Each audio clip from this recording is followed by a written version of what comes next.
कैसे हैं आप लोग? आशा करता हूँ कि आप सकुशल होंगे। आप लोग की तैयारी ज़ोर शोर से चल रही होगी।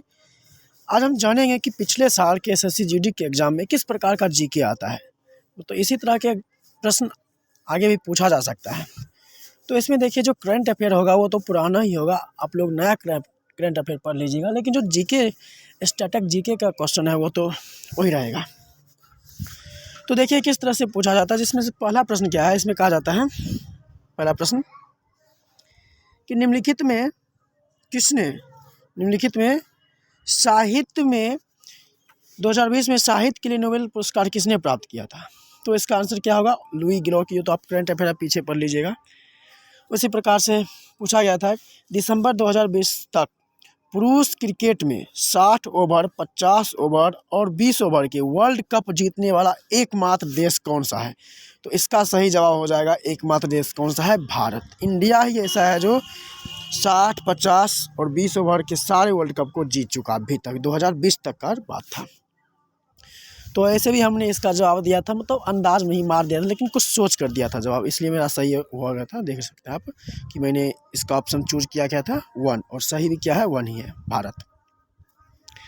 अगला प्रश्न क्या है कि भारतीय संविधान के निम्नलिखित में से किस अनुच्छेद में 6 से कम आयु वर्ष के बच्चे के लिए प्रारंभिक बाल अवस्था देखरेख और शिक्षा का उपबंध है। तो इसका सही जवाब होगा अनुच्छेद 45, और हमने क्या टिक किया था, अनुच्छेद 35, जो कि गलत है। अगला प्रश्न क्या है, भारत की संविधान सभा द्वारा राष्ट्रगान को निम्नलिखित में किस वर्ष अपनाया गया।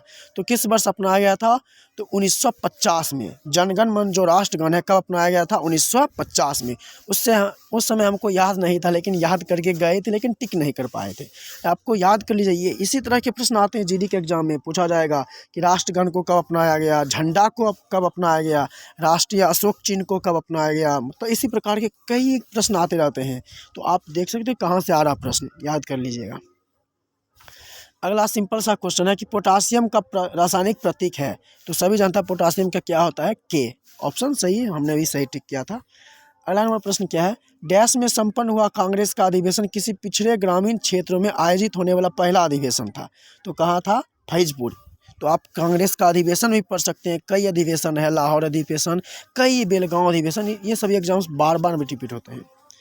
अगला प्रश्न क्या है, ओलंपिक खेलों के प्रतीक में छल्लों के 5 रंग लाल, नीला, हरा, पीला और डैश है। तो बहुत ही इजी सवाल है, काला है। इसमें पूछ देगा काला किसका प्रतीक है, तो आप जानते हो काला किसका, अफ्रीका का प्रतीक है। इसी प्रकार से आप कई प्रश्न तो पढ़ सकते हैं इस तरह से। अगला प्रश्न क्या है, धौलागिरी डैश में स्थित हिमालय की एक पर्वत चोटी है, नेपाल में स्थित है। कितना देख सकते हैं आप, इजी क्वेश्चन है, इसको हम इजी कर सकते हैं। अगला नंबर प्रश्न क्या है, वारली चित्रकला डैश के वारली जनजाति के लोगों द्वारा निर्मित आदिवासी कला की एक शैली है। तो इसका सही जवाब हो जाएगा महाराष्ट्र, लेकिन हमने इसको चूज नहीं किया था। निम्नलिखित में सबसे अधिक परमाणु धर्माणु वाला तत्व कौन सा है, सल्फर, कैल्शियम, क्लोरीन, मैग्नीशियम। तो आप जानते हैं कि कैल्शियम का कितना होता है, 40 होता है एटॉमिक मास, इसलिए इसका सही जवाब क्या हो जाएगा, कैल्शियम हो जाएगा। बाकी तीनों से ज़्यादा है, ऑप्शन बी, हमने भी बी को ही चूज किया था।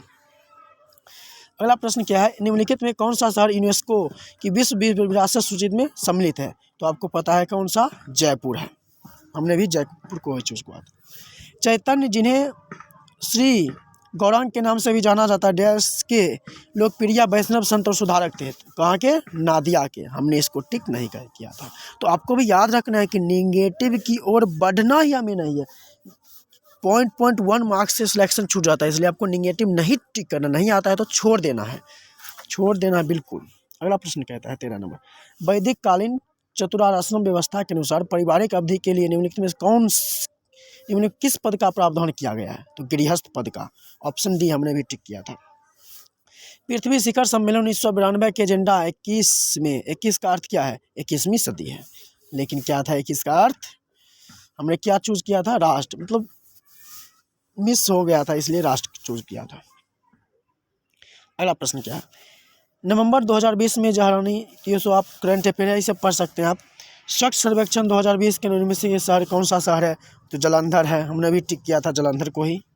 अगला प्रश्न, अपने वर्धन काल के दौरान मूंगफली की खेती के लिए कितनी न्यूनतम वर्षा आवश्यकता होती है, 50 से 125, ये भी हमें याद नहीं था, छोड़ दिया था हमने।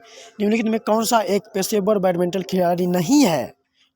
तो हमने क्या टिक किया था? सानिया मिर्जा, जो कि मतलब हमने क्या टिक किया था? श्रीकांत किदाम्बनी, लेकिन वो तो है इसमें क्या है? सानिया मिर्जा है जो टेनिस खिलाड़ी से। अगला प्रश्न क्या है? ऑलिवर ट्विस्ट उपन्यास के लेखक निम्नलिखित में से कौन है? तो चार्ल्स डिफेंस है, हमने चूज नहीं किया था।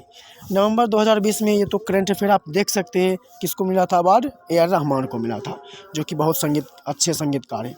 आदि कैलाश पर्वत डैश राज्य में स्थित है? कहाँ पर स्थित है? उत्तराखंड में, सबको पता होगा। उत्पादन लागत फैक्टर कॉस्ट पर भारत की जीडीपी की गणना करते समय केंद्रीय सांख्यिकी कार्यालय कितने तो करता है? तो 1 पॉइंट, हमको याद नहीं था ये तो।